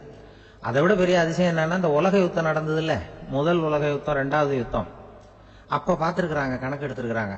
அந்த யுத்தம் முடிஞ்ச பிறகு 116 ஆம்பளை பிள்ளைக்கு பதிலாக 160 170 பிறக்க ஆரம்பிச்சுதான். 100 பெண் குழந்தைக்கு 170 180 ஆண் குழந்தை. இது எதுக்குன்னா, அந்த போர்ல செத்து போகுதுல ஆம்பளை பிள்ளைகள், அதை ஈடுகட்டுறதுக்காக அதிகமா பிறக்க ஆரம்பிச்சிருக்கு. அந்த அளவுக்கு இயற்கை ஒரு பெரிய ரேஷியோவை மெயின்டைன் பண்ணுது. அதாவது ஒருவனுக்கு ஒருத்திங்கிறத அது சொல்லிட்டு இருக்கு. புறாவெல்லாம் வளர்த்தீங்கன்னா, நான் கூட புறா வளர்த்துருக்கிறேன் ஊர்ல. புறா வளர்த்தீங்கன்னா ஒரு தடவைக்கு 2 முட்டை தான் விடும் ஒரு வீட்டுக்கு. அந்த 2 முட்டையும் குஞ்சு பறிச்சுன்னா அதுல ஒண்ணு ஆணா இருக்கும், ஒண்ணு பொண்ணா இருக்கும். அது எந்த முட்டை ஆண் எந்த முட்டை பெண்ணுங்கிறத இயற்கை நிர்ணயம் பண்ணுது. அதை நம்ம மாற்றவே முடியாது. ரெண்டையும் அந்த பெண்ணாவோ 2 ஆணாவோ மாற்ற முடியாது நம்ம. அதனால அந்த இயற்கையை புரிஞ்சுக்கிட்டு நாம நடந்துக்கணும். அதனாலதான் ஒரு கணவன் ஒரு மனைவி, அதான் ஒருத்தருக்கு ஒருத்தங்கிறது. ஒண்ணுக்கு மேல சங்கடம் தான். ஒரு பஸ்ல ரெண்டு பெண்கள் வந்துகிட்டு இருந்தாங்களாம். பஸ் பிரயாணம். 2 பெண்கள் பக்கத்து பக்கத்துல உட்காந்துருக்காங்க. அந்த கண்டக்டரை கூப்பிட்டுருக்காங்க, வாயா அப்படின்னு அந்த ஒரு அம்மா கூப்பிட்டுருக்கு. என்னம்மா அப்படின்னு இருக்கார். வந்து இந்த ஜன்னலை திறந்து விட்டு போ அப்படின்னு இருக்கு. சரின்னு பக்கத்தில் இருந்த ஜன்னலை திறந்து விட்டு அவர் போயிட்டார். பக்கத்தில் இருந்தாமா உடனே இங்கே வாயா மறுபடியும் வாயான்னு கூப்பிட்டுருக்கு. வந்து என்ன இந்த ஜன்னலை மூடி விட்டு போ அப்படின்ட்டு மூடி விட்டு போனார். மறுபடியும் அந்த முன்னாடி கூப்பிட்டது வாமா வாயா வாயான்னு மறுபடியும் கண்டக்டரை கூப்பிட்டு என்ன இந்த பார் இந்த ஜன்னலை வந்து நீ மூடி வச்சின்னா நான் மூச்சு திணறி செத்து போடுவேன். அப்புறம் உடனே பக்கத்தில் இருந்தம்மா தபாரியா அந்த அம்மா பேச்சை கேட்டுட்டு நீ திறந்து வச்சின்னா நான் குளிர் தாங்காம செத்து போடுவேன் அப்படின்னு அவர் தலையை பிச்சுக்கிறார் கண்டக்டர். என்னடா பெரிய ரொம்ப போச்சேன்னு கொஞ்சம் தூரம் பிரயாணம் இதில் கூட அட்ஜஸ்ட் பண்ணி போகக்கூடாதா அப்படின்னு. அப்போ அந்த பஸ்ஸில் பின்னாடி ஒருத்தன் கடைசி சீட்டில் வெயில் தாங்காமல் சட்டையெல்லாம் கட்டி போட்டுட்டு ஒரு கிராமத்து ஆள் வீடு குடிச்சிட்டு வரான். அவர் கூப்பிட்ருக்கான் அந்த ஆள் அந்த கண்டக்டர் இங்கே வாயா அங்கே என்ன தகராறு அப்படின்னு. அந்த எதிர்த்து வீட்டுக்காரன் வந்தானே முன்னாடி பஞ்சாயத்துக்கு அது மாதிரி கண்டக்டர் இங்கே வாயா அவன் ஏன் நீ என்ன சொல்ல போற அப்படின்ட்டு வந்திருக்கான். சட்டையெல்லாம் கட்டி போட்டு பீடி குடிக்கிறான். பீடி புகையை ஊதி விட்டு அங்கே என்ன தகராறு அப்படின்னு கேட்டிருக்கான். ஒன்றும் இல்லையா அந்த அம்மா வந்து ஜன்னலை திறந்தா செத்து போவேங்கிறது, இந்த அம்மா ஜன்னலை மூடுனா செத்து போவேங்கிறது. நான் என்னையா பண்ணுறது ஒரு ஆள் இதுக்கு ஏன் கவலைப்படுறேன் நான் சொல்கிறத கேள் நான் தீர்த்து வைக்கிறேன் பிரச்சனையை அப்படின்னு சொல்லிட்டு பீடியை எடுத்துவிட்டு புகையை ஊதிவிட்டு சொன்னானா கொஞ்ச நேரம் அந்த ஜன்னலை மூடி வை அந்த அம்மா செத்து போவோம், அப்புறம் திறந்து வை இந்த அம்மா செத்து போவோம், நாம நிம்மதியாக போகலாம் அப்படின்னு சொல்லிட்டு பீடி குடிக்க ஆரம்பிச்சிட்டான். அவருக்கு கோவம் வந்துட்டது கண்டக்டருக்கு. நீ உனக்கு என்ன நீ பாட்டுக்கு சொல்லிட்டு கொடுவ அந்த ரெண்டு அம்மாவும் செத்து போச்சுன்னா அவங்க வீட்டுக்காரனுக்கெல்லாம் யார் பதில் சொல்றது அப்படின்னா கவலையே படாத ரெண்டு பேருக்கும் நான் தான் வீட்டுக்காரன். அதனாலதான் அந்த யோசனையை சொன்னேன் அவங்ககிட்ட. அப்புறம் இதுதான் இந்த ஒண்ணுக்கு மேல போச்சுன்னா அது இயற்கைக்கு விரோதம், இப்படிலாம் ஆகும். அதனாலதான் அவன் அவ்வளவு ஒண்ணுமே வேண்டான்ட்டு கடைசி பெஞ்சதில் போய் சீட்டில் உட்காந்துக்கிட்டான். அப்படி இயற்கையை புரிஞ்சுக்கிட்டு வாழணுங்கிறது முக்கியம். குடும்பத்தில் வந்து கணவனுடைய பங்கு என்ன மனைவனுடைய பங்கு குழந்தை குட்டிகள்லாம் சொல்லுவாங்க. அப்படி இருக்கணும். கணவன்கிறவனுக்கு நிறைய சகிப்புத்தன்மை தேவைப்படுது. மனித நேயம்ங்கிறத பற்றி சொல்லுவாங்க. மனித நேயம் ஏன்னா ஒரு கணவன் கணவனாக இருக்கணும், மனைவி மனைவியாக இருக்கணும். ஒரு மனுஷன் வந்து இன்னைக்கு வந்து மனிதன் மனிதனாக இல்லை, மனித நேயம் குறைஞ்சி போச்சு, இது குடும்ப உறவுகள்லாம் ரொம்ப மாறி போச்சுன்னு சொல்ல. இப்போ நாகரிகத்தில் அப்படி தான் இருக்குது. ஒரு இதில் ஒருத்தன் என்ன பண்ணியிருக்கான், ஒரு சின்ன பையனை கொண்டு வந்தானா. ஒரு சின்ன பையன் பக்கத்தில் இருக்கான். ஒரு பெரியவர் கேட்டிருக்கார் யாருப்பா அந்த பையன் அப்படின்னு கேட்டிருக்கார். இவன் சொன்னானா இந்த பையன் எனக்கு தூரத்து உறவு, எனக்கு தூரத்து உறவுன்னு இருக்கான்.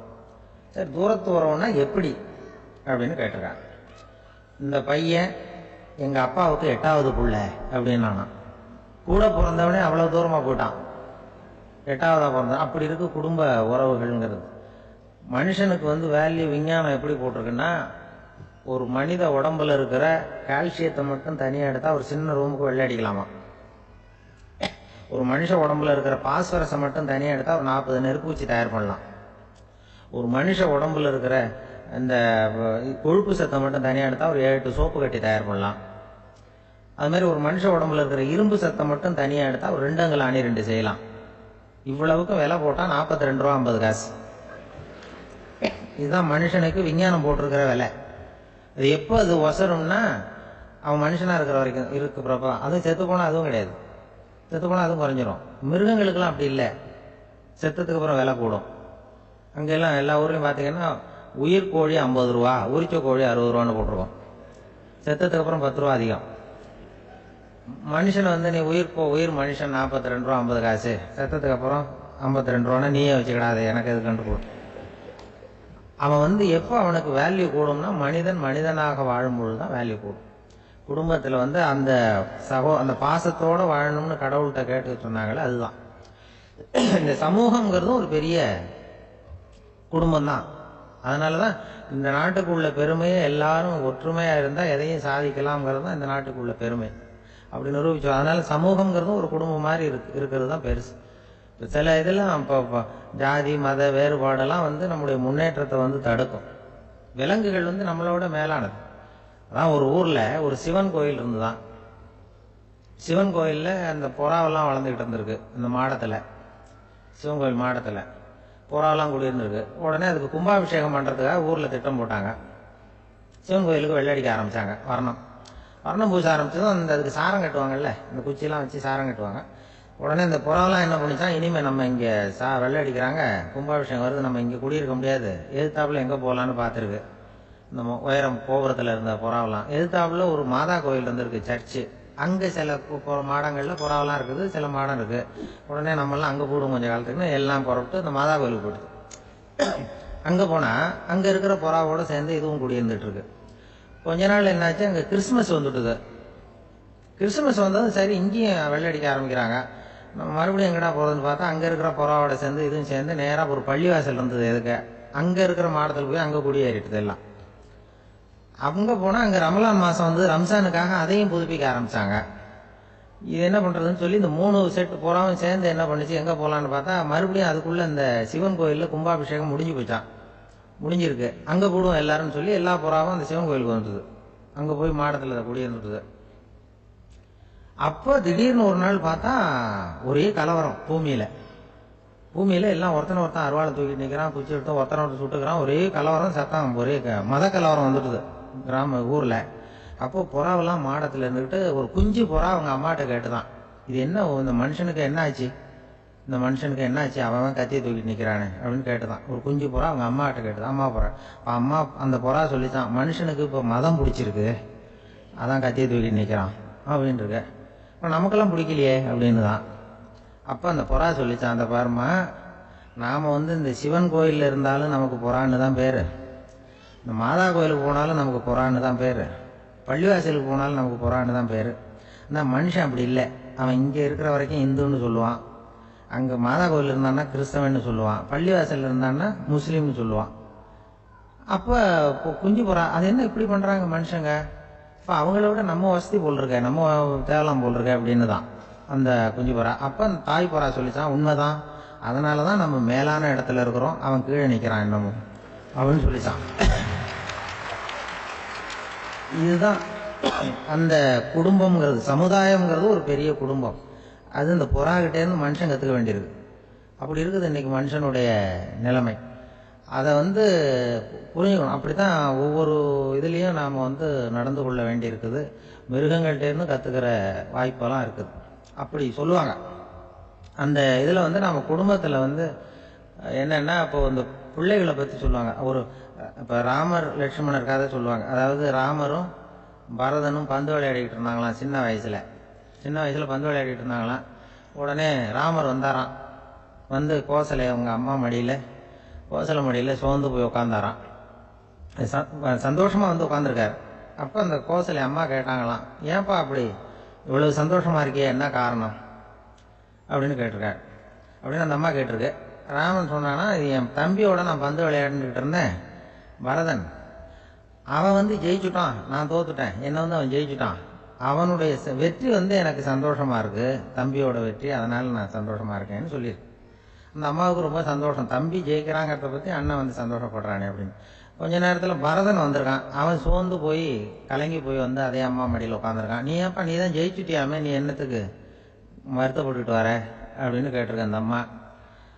அப்போ பரதன் சொன்னானா, நான் ஜெயிக்கணுங்கிறதுக்காக அண்ணன் விட்டு கொடுத்தாரு, தோத்துட்டாரு, அதனால எனக்கு வருத்தமாக இருக்குது, உண்மையில் அவர் தான் ஜெயிச்சிருக்க வேண்டியது, எனக்காக விட்டு கொடுத்தாரு, அதனால நான் வருத்தப்படுறேன்னா. அப்போ அந்த அம்மா சொல்லித்தான், இப்படி தான் தம்பியினுடைய வெற்றி அண்ணனை சந்தோஷப்படுத்துது, அண்ணனுடைய தோல்வி வந்து தம்பியை வருத்தப்பட வைக்குது, இப்படி தான் இருக்கணும் அண்ணன் தம்பின்னா, அப்படி தான் குடும்பத்திலையும் இருக்கணும்னு சொல்லி அந்த அம்மா சொன்னதாக சொல்லுவாங்க ராமாயண கதை. அதே போல் இதில் வரும், நபிகள் நாயகத்தினுடைய பேரர்கள் பாத்திமாவனுடைய பிள்ளைகள் 2 பேர், ஹசன் ஹுசைன் 2 பேர் நபிகள் நாயகத்தினுடைய பேரன்மார்கள்.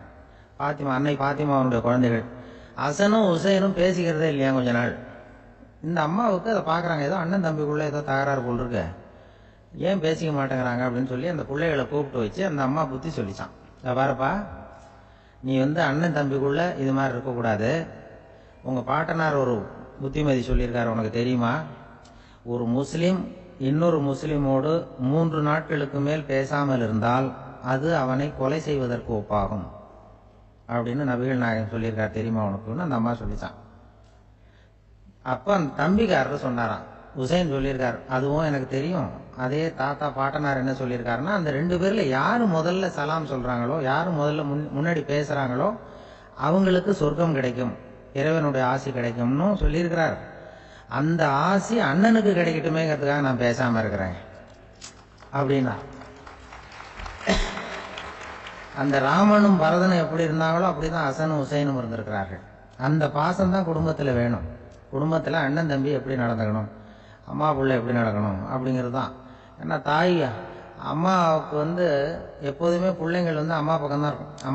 அம்மா பிள்ளைங்க தான் அதிகம். இதுல ஒரு பெரிய நீதிபதி இருந்தார் சென்னையில், உண்மையா நடந்தது. சென்னையில ரொம்ப காலத்துக்கு முன்னாடி காந்தி இருந்த காலத்துல சென்னையில ஒரு நீதிபதி, அவர் ஒரு நாள் கோர்ட்லாம் விட்டு ரொம்ப கஷ்டப்பட்டு ராத்திரி சும்மா போய் உடனே வீட்டுக்கு வரல. கோர்ட்டினுடைய நடவடிக்கை முடிஞ்சு வீட்டுக்கு வராம போய் எங்கெங்கேயோ போய் சுத்தி விட்டு அந்த நண்பர்களோட அப்படியே உல்லாசமா அப்படியே கொண்டாடிவிட்டு நடு ராத்திரிக்கு வந்திருக்கிறாரு வீட்டுக்கு 1 மணிக்கு. அப்ப அந்த வயசான அம்மா வாசல்லையே காத்துக்கிட்டு இருக்கு. உள்ள போச்சு நீதிபதி இன்னும் சேரலேன்னு வாசல்லையே நின்றுட்டு இருந்துதான். அப்போ அது வந்த உடனே பலார்னு அரைஞ்சு விட்டாங்களாம் அந்த அம்மா. ஏன்டா அவ்வளவு தூரம் எங்க போனேன், என்னதான் நீதிபதியா இருந்தாலும் அவங்களுக்கு உள்ள தானே, பலார்னு அரைஞ்சு விட்டாங்க. உடனே அவர் கலங்கி போய் அழுதாராம். மறுநாள் கேட்டிருக்காங்க அந்த பக்கத்துல இருந்தவங்க, ஏன் நீ பெரிய நீதிபதி, பெரிய பதவியில இருக்க, அதனால உன்னை அவங்க அம்மா அடிச்சிட்டாங்கன்னு அழுதியா அப்படின்னு கேட்டாங்களாம். அப்போ அவர் சொன்னாராம் நீதிபதி, இல்ல நான் இது மாதிரி எங்க அம்மா கிட்ட அடிக்கடி அடி வாங்குவேன். எப்போதும் அவங்க அடிக்கிற அடி பலமா விழும். இப்ப அவங்க அடிச்சது எனக்கு வலிக்கவே இல்லை. அந்த அளவுக்கு அவங்களுக்கு வயசாயிட்டதே, பலம் குறைஞ்சுட்டதேன்னு நினைச்சு அழுதேன் அப்படின்னு. அதுதான் புள்ள அம்மா பேர்ல உள்ள பாசங்கிறது. இதே போல நான் சொன்னது மாதிரி முன்னாடி இவர் ஒரு இறைநேச செல்வர் ஒருத்தர் இருந்தார். ஒரு அம்மா எனக்கு அப்பா தண்ணி கொடுப்பா அப்படின்றது படுக்கையில் இருந்த அம்மா. இவர் ஏதோ படிச்சுக்கிட்டு இருந்தவர், ஒரு சின்ன இளைஞர். உடனே ஓடி போய் ஒரு குவளையில தண்ணி எடுத்துட்டு போய் அம்மாவுக்கு முன்னாடி நிற்கிறார். முன்னா அந்த அம்மா அதுக்குள்ள தூங்கி போச்சு. இவர் அந்த தண்ணியை வச்சுக்கிட்டு அவர் பாட்டு நிற்கிறார். விடிஞ்சு போச்சு. விடிகிற சமயத்துல அந்த அம்மா முடிச்சு பார்க்குது, பையன் தண்ணியோட கையில வச்சுட்டு நிற்கிறார். ஏம்மா என்னப்பா நீ ராத்திரி பூரா தண்ணியோட நின்றுட்டு இருக்கிறியா எனக்கா அப்படின்னு. அப்பா அவர் சொன்னாராம், ஆமாம்மா ராத்திரி தண்ணி தாகமா இருக்குன்னு கேட்டீங்க, உடனே தண்ணி கொண்டு வந்துட்டேன். ஓடி வந்து பார்க்கும்பொழுது நீங்க தூங்கிக்கிட்டு இருந்தீங்க. தூங்கிட்டு இருக்கும்பொழுது உங்களை எழுப்ப வேண்டாம், தூக்கத்தை கெடுக்க வேண்டாம்னு நான் நினைச்சேன், அதனால எழுப்பல. தூக்கம் முழிக்கிற சமயத்துல உடனே தாகமா இருக்கும், தண்ணி குடிக்கணும்னு ஆசைப்படுவீங்க, அதனால தண்ணியை பக்கத்திலேயே வச்சுட்டு நிற்கிறேன் அப்படின்னு அந்த இளைஞர் சொன்னாராம். அப்படியே கட்டி பிடிச்சிட்டு நீ பிற்காலத்துல பெரிய அறிஞரா வருவேன்னு சொல்லி அந்த அம்மா வரணும்னு சொல்லி இறைவனை வேண்டாங்களாம். அவர் தான் இஸ்லாமிய மார்க்கத்துல, தீன் மார்க்கத்துல பெரிய ஆளானது. அதாவது ஷர்புதீன் யாஹ்யான்னு ஒருத்தர், அவர் பெரிய இஸ்லாமிய பேரறிஞரா வந்தார். இப்படி அம்மா பேர்ல பாசமா உள்ளவங்க எல்லாம் இருந்தாங்க நிறைய. அப்படி அந்த குடும்பத்துல அந்த பாசம் நேசம் எவ்வளவு இருக்கோ அவ்வளவுக்கு அவர்கள் உயர்வார்கள்ங்கிறது தான் நம்முடைய பெரிய இதெல்லாம் பெரியவங்க எல்லாம் சொல்லியிருக்கிறது அதுதான். அதனாலதான் அந்த கணவனுடைய பங்கு என்ன, மனைவியினுடைய பங்கு என்ன, பிள்ளைகளுடைய பங்கு என்னங்கிறத பத்தி ரொம்ப விவரமா சொல்றதுக்காக தான் அதை பத்தி நாம சிந்திக்க வேண்டிய நேரம் இதுங்கிறதுனால தான். கணவனுக்கு இது வந்துடக்கூடாது, அதாவது கோபம் வரக்கூடாது, நிதானம் வேணும் அப்படின்னு எல்லாம் சொல்லுவாங்க. நிதானம், கணவன் கோபப்படக்கூடாதுமா. அதுக்கு நாங்க மனுஷனுக்கு சினம் தவிர்த்தல்னு பயிற்சி எல்லாம் கொடுக்குறாங்க. இப்போ மனுஷன் கோபப்படாம இருக்கணும், போகணும் வரணும், அதுக்கு சொல்லுவோம் நாங்க. சும்மா கதை ரூபமா சொல்றது. அங்க வேதாத்திரி மகரிஷின்னு இருக்காரு, அவரு இதுல சினம் தவிர்த்தல்னு பயிற்சியை கொடுப்பாங்க. குடும்ப தலைவர்கள் பெரியவங்க எல்லாம் அந்த பயிற்சியை எடுத்துக்கணும். என்ன கூப்பிட்டாங்க ஒரு தரம், சினம் தவிர்த்தல்னு ஒரு பயிற்சி கொடுக்குறோம், அதுல நீ பேசுனாங்க. நான் சொன்னேன், நான் பயிற்சிக்கு வேணா வரேன், என்ன பேச வேண்டாம் சார், நான் பயிற்சி கத்துக்கிறேன். இல்ல நீ அதெல்லாம் பயிற்சி நாங்க கொடுக்குறோம், நீ உனக்கு என்ன தெரியுமோ சொல்லு, மனுஷன் கோவப்படாம இருக்கணும், அதுக்கு ஏதாவது வழி சொல்லிட்டு போ அப்படின்னு கூப்பிட்டாங்க. சரின்ட்டு போனேன். அங்க போய் நான் சொன்னேன், இது மாதிரி எனக்கு தெரிஞ்சது ஒரு கதை மாதிரி சொன்னேன். மீனம்பாக்கம் ஏர்போர்ட், அங்க ஜப்பானுக்கு போக வேண்டிய ஒரு பிரயாணி லக்கேஜோட நிக்கிறார் நிறையா. இதை வாங்கி பிளேன்ல ஏற்றக்கூடிய ஒரு தொழிலாளி அவர்கிட்ட ஒரு சண்டை போடுறாரு, அடிக்க போறாரு, திட்டுறாரு, கண்ணாமன்னு திட்டுறாரு. அவரு இதை ஒருத்தர் பார்த்துக்கிட்டே இருக்காரு. அந்த சினம் தவிர்த்தல் பயிற்சி கொடுக்குற பேராசிரியர் ஒருத்தர் பார்த்துக்கிட்டே இருக்காரு. இது எப்படி இந்த ஆள் அவ்வளவு கோபமா அடிக்க போறான், திட்டுறான் அந்த பெரிய மனுஷன், இவரு பதிலுக்கு அவர் திட்டவே இல்லையே. அந்த தொழிலாளி சிரிச்சுக்கிட்டே சரி சார் சரி சார் அப்படின்னுட்டே இருக்கான். இவர் லக்கேஜ் வாங்கி பிளேன்ல ஏத்துற தொழிலாளி இவன் கண்ணாமன்னு அடிக்க போறான், திட்டுறான், முகம் செவந்து போச்சு. இவருக்கு என்ன ஆச்சரியம்னா, இந்த ஆள் இவ்வளவு கோவப்படுறான், அதை வாங்கி அந்த தொழிலாளி கொஞ்சம் கூட முகத்துல கோபமே படலையே, சிரிச்ச முகத்தோட இருக்கானே, இவன் நமக்கு பயிற்சி வகுப்பு எடுக்கலாம் போல இருக்க அப்படின்னு இவர் நினைச்சுட்டார். ரொம்ப நேரம் அவர் கத்திக்கிட்டு இருந்தார். சரி சார் சரி சார்ன்ட்டு அதை வாங்கிட்டு அவர் போயிட்டார். போனதுக்கு அப்புறம் ஒரு இந்த ஆளு அப்புறம் பிளேன் வந்தது, ஏறி அவர் போயிட்டார், ஜப்பானுக்கு போயிட்டார். அதுக்கப்புறம் இந்த சினம் தவிர்த்தல் பேராசிரியர் ஓடி போய் அந்த தொழிலாளியை பிடிச்சி கொண்டு வந்தார். இந்த பாருப்பா, நான் வந்து காலையிலேருந்து பார்த்துக்கிட்டு இருக்கேன், அந்த ஆள் உன்னை அடிக்க வந்தான், திட்ட வந்தான், இவ்வளவு கோவப்படுறான், உனக்கு பதிலுக்கு நீ கோவமே படலையே, உனக்கு கோவமே வராதா, அது எப்படி நீ சினம் தவிர்க்கிறது, எப்படி உனக்கு கோவமே வரலையா அப்படின்னு கேட்டிருக்காரு. அப்போ அந்த தொழிலாளி சொன்னாராம், அப்படி இல்லை சார், மனுஷன்னு பிறந்தா கோவம் படாமல் இருக்க முடியாது, எல்லாருக்கும் கோவம் வரும், அது அவங்கவுங்க வழியில் டீல் பண்ணுவாங்க, நான் அதை என் வழியில் டீல் பண்ணேன், அவ்வளோதான். அப்போ அவர் திட்டும் பொழுது உனக்கு கோபம் வந்தது தானே? வந்தது சார். அப்போ அது எப்படி டீல் பண்ணேன்னு கேட்டிருக்காரு. அப்போ இவன் சொன்னான், நான் ஒன்றும் இல்லை சார், அந்த அந்த பிரயாணி வந்து இப்போ ஜப்பானுக்கு போயிட்டு இருக்கார், அவர் லக்கேஜெலாம் அமெரிக்கா போயிட்டு இருக்கு.